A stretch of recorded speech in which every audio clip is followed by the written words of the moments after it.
আসসালামু আলাইকুম রহমতুল্লাহ। সবাইকে প্রীতি ও শুভেচ্ছা জানাচ্ছি। বন্ধুরা, আমরা চলে আসছি আমাদের ঘাসের জমিতে। যেহেতু আমাদের ঘাসটি এবার বন্যার পানিতে নষ্ট হয় নাই, তারপরেও কিন্তু আমরা আমাদের জমিতে ইউরিয়া সার দিয়ে দিতেছি। কারণ আমাদের জমিতে আমরা ইউরিয়া সার যে দিই, প্রতি শতাংশে আমরা 1 কেজি করে ইউরিয়া সার দিই 15 দিন পর পর। কারণ এক ঘাস কাটা থেকে আরেক ঘাস কাটা পর্যন্ত যেহেতু 25 থেকে 30 দিন 35 দিনের মধ্যে আমরা ঘাস কাটা ফেলাই, তো আমাদের ঘাসগুলো একটু হালকা বড় করি। বড় করার একটি কারণ হলো ঘাসগুলো একটু বাড়তি করলে, বড় করলে সেই ঘাসগুলো আমাদের গরুকে খাওয়াইলে আমাদের একটু বেশি দিন আর কি আমরা গরুকে খাওয়াইতে পারি। কারণ যদি কমলা অবস্থায় গরুকে খাওয়াই তাহলে অল্প দিনের মধ্যে জমির ঘাসগুলো শেষ হয়ে যায়। এখন বর্তমানে খড়ের যে দাম, সে খড়ের দাম বেশি বিধায়ী দেখেই আমরা ভাবতেছি যে আসলে হাজার হাজার টাকার খড় কিনা বাদ দিয়ে আমাদের ঘাসের জমিতে যদি আমরা ইউরিয়া সার প্রয়োগ করি, যেহেতু আমাদের এক ঘাস কাটা থেকে আরেক ঘাস কাটা পর্যন্ত আমরা 1 থেকে 2 বার আমাদের জমিতে ইউরিয়া সার দিই। আর এই ইউরিয়া সার আপনার 14 থেকে 1500 টাকার আমাদের প্রতি বিঘাতে আমাদের হয়তোবা সার যাবে। কিন্তু এই সার যদি যায় তারপরেও কিন্তু আমরা অনেক টাকা সেভ করতে পারবো। এখন আমরা বর্তমানে আজকে চলে আসছি আমাদের বামুনহাটা বাজারে। আমরা কিন্তু ইউরিয়া সার নিতেছি। আমরা ইউরিয়া এবং গুটি সার নিলাম। আমরা প্রায় 1480 টাকার আমরা আজকে সার নিলাম, ইউরিয়া এবং গুটি সার। এই সারগুলো আমরা নিয়ে যাচ্ছি হলো আমাদের ঘাসের জমিতে। আমরা ডাইরেক্ট ঘাসের জমিতে গিয়ে এই সারগুলো আজকে আমরা প্রয়োগ করে দিব। তো আপনারা যারা আসলে আমাদের ভিডিও দেখতে পছন্দ করেন, অবশ্যই আমাদের ভিডিও ভালো লাগলে ভিডিওতে একটি লাইক এবং চ্যানেলটি সাবস্ক্রাইব করে সবসময় আমাদের পাশে থাকবেন। আপনারা যদি আমাদেরকে সাপোর্ট দেন তাহলেই আমরা নতুন নতুন ভিডিও বানানোর অনুপ্রেরণা পাবো। তো এখন আজকে আমাদের সাথে সফর সঙ্গী হিসেবে আছেন হলো আমার ভাতিজা, আমার স্নেহের ছোট ছেলে, এবং আছে হলো আরেক ভাতিজা আর কি আমাদের পাশের বাড়িতেই। তো আমরা ওদেরকে নিয়ে যাচ্ছি হলো ঘাসের জমিতে মূলত। তো প্রত্যেক দিনই আমরা এইভাবে জমি থেকে ঘাস আনি আমাদের গরুর জন্য। তো আজকে যাচ্ছি হলো সার সহ নিয়ে যাচ্ছি এবং সার দেব, এবং কি প্লাস আসার সময় আমরা এই জমি থেকে ঘাসও নিয়ে আসবো আমাদের গরুর জন্য।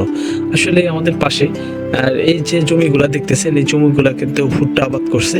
এই ভুট্টার জমির উপর দিয়ে আমরা যাচ্ছি, যেহেতু এখন নতুন অবস্থায় গাছছে, হয়তো বা 2-4 দিন এই ক্ষেতের উপর দিয়েই যাওয়া যাবে। তারপরে কিন্তু আমাদের আইল ব্যবহার করতে হবে।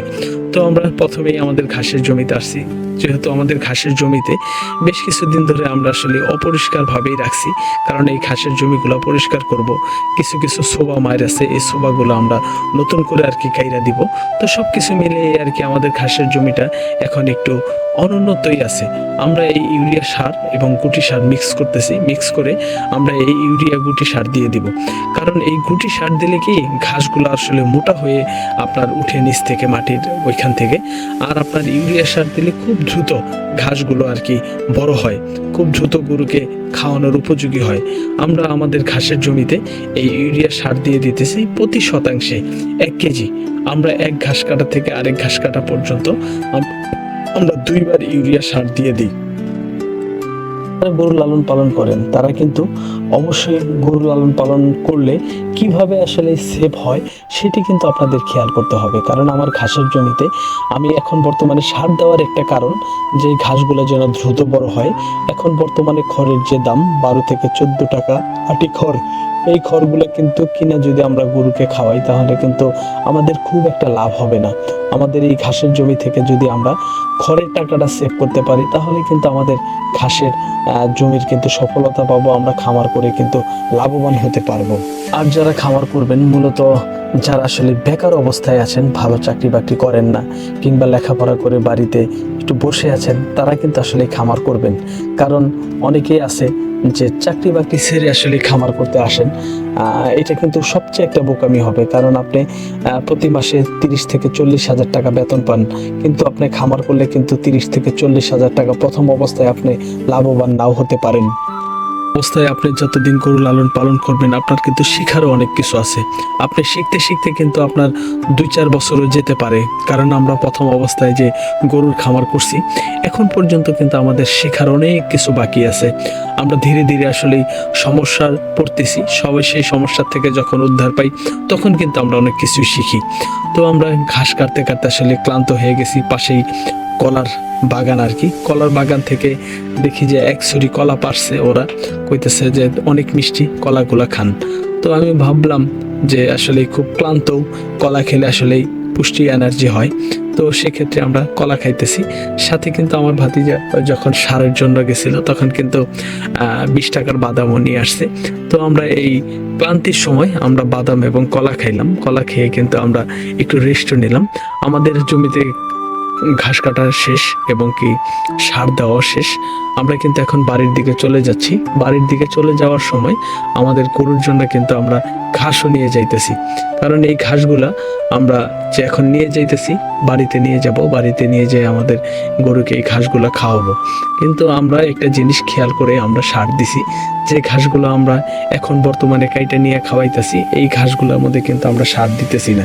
কারণ বড় ঘাসগুলোর মধ্যে আমরা যদি সার দিই, সেই ঘাসগুলা যদি আমরা গরুকে খাওয়াই তাহলে কিন্তু আসলে বিষক্রিয়া হয়ে গরু মারা যেতে পারে। সেজন্য আমরা যে ঘাসগুলা গরুকে খাওয়াবো সেই ঘাসগুলোর মধ্যে আমরা এখন বর্তমানে ইউরিয়া সার দিতেছি না। যেগুলা ছোট অবস্থায় আছে, যেগুলো আমরা কিছুদিন আগে কাটছি, সেগুলোর মধ্যেই কিন্তু আমরা ইউরিয়া সার এবং গুটি সার দিয়ে দিতেছি। তো আমাদের রাস্তা দিয়ে আসতে আমরা দেখলাম যে হলো আমাদের পুকুরের পাশে প্রচুর কচুরি পানা হয়েছে। আমরা দেখতেছি যে আসলে অনেকেই কচুরি পানা খাওয়ায়, আমাদের গরু কচুরি পানা খাবে কিনা সেটি আমরা পরীক্ষা স্বরূপ আজকে আমরা প্রথম কচুরি পানা আমাদের গরুর জন্য কেটে নিয়ে আসতেছি। তো আমরা আজকে এই গরুকে কচুরি পানাও দিব, দিয়ে দেখবো যে আমাদের গরু খায় কিনা। যদি খায় তাহলে আমরা মাঝে মাঝে এই কচুরি পানা খাওয়াবো আর কি। তো আমরা ঘাসের জমি থেকে আসতেছি, ঘাসের জমি থেকেও এসে কচুরি পানাও নিয়ে আসতেছি। তো এখন বর্তমানে আমাদের ঘাসের নিয়ে আমরা বাড়িতে চলে আসছি। এখন এই ঘাসগুলো আমরা বাড়িতে রাখবো। তো রাখার পরে এই ঘাসগুলো রাখার পরে আমরা আমাদের মেশিন দিয়ে ঘাস কাটার মেশিন দিয়ে আমরা এই ঘাসগুলা কাটবো। আসলে আমার সাথে যারা পরিশ্রম করতেছে ওরা আমার ভাতিজা, তো ওরা কিন্তু আমাকে সব সময় খুব ভালো সাপোর্ট করে এবং হেল্প করে। তো ওদের জন্য সবাই দোয়া করবেন ইনশাল্লাহ, ওরাও যেন এক সময় ওরা নিজের পায়ে দাঁড়াতে পারে, ভালো একটি চাকরি বাকরি করতে পারে। ওরা কিন্তু সবাই ছাত্র, লেখাপড়ার সাথে ওরা সম্পৃক্ত আর কি। আজকে স্কুল বন্ধ, ওরা আমার সাথে সফর সঙ্গী হিসেবে গেছে। তো আজকে আমরা এই পানাগুলাও নিয়ে আসলাম। এই পানাগুলো আজকে আমাদের গরুকে দিব, যে দেখি গরুগুলা কিন্তু এই পানা খায় কিনা। কারণ অনেক গরুই আছে এই কচুরি পানা খায়, অনেক গরু আছে এই কচুরি পানা খায় না। তো আজকে আমরা পরীক্ষা করব, যদি আমাদের এই গরুগুলা কচুরি পানা খায় তাহলে কিন্তু আমরা মাঝে মাঝে এনে এই গরুগুলাকে খাওয়াবো। এখন আজকে আমরা প্রথম অবস্থায় এই কচুরি পানাগুলা আমাদের গরুকে দিতেছি। এই গরুকে দেওয়ার পরে আমরা ভাবছিলাম যে এই কচুরি পানা খাবে, তা আমাদের গরু খাইলো না। তো আমাদের এই যে ঘাস কাটার মেশিনটা দেখতেছেন, আমরা কিন্তু এই ঘাসগুলাই একটু বড় করলেও সমস্যা হয় না একটা কারণে, কারণ আমাদের এই মেশিনটা ঘাস কাটার জন্য কিন্তু খুবই উপযোগী, ভালো একটি মেশিন। আমরা এই মেশিনটা কিনছিলাম হলো আরও 5 থেকে 6 বছর আগে। এটি আনছিলাম হলো ময়মনসিংহ জামালপুর শেরপুর থেকে।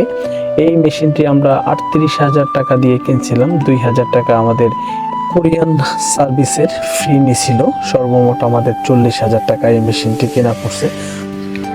আমি কিন্তু এই মেশিনটি কিনে খুবই আমার উপকার হয়েছে, কারণ আমার এই ঘাসগুলা চড়াই থেকে জমি থেকে কাইটাই না বাড়িতে আনা যতটুকু কষ্ট, তার চেয়ে কিন্তু কষ্ট বেশি হলো গরুকে ছোট ছোট করে কাইটা খাওয়ানো। হ্যাঁ, তো এখন বর্তমানে আমি যে ঘাসটি আনছি গরুকে খাওয়াইতেছি, সেটা কিন্তু বড় হলেও কিন্তু আমার কোনো সমস্যা হয় না। ঠিক আছে, তো এই মেশিনটা কিন্তু আমার খুবই উপকার হয়েছে।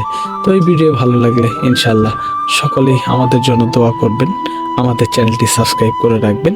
তো সকলে সুস্বাস্থ্য কামনা করে ভিডিওটি শেষ করছি। আল্লাহ হাফেজ।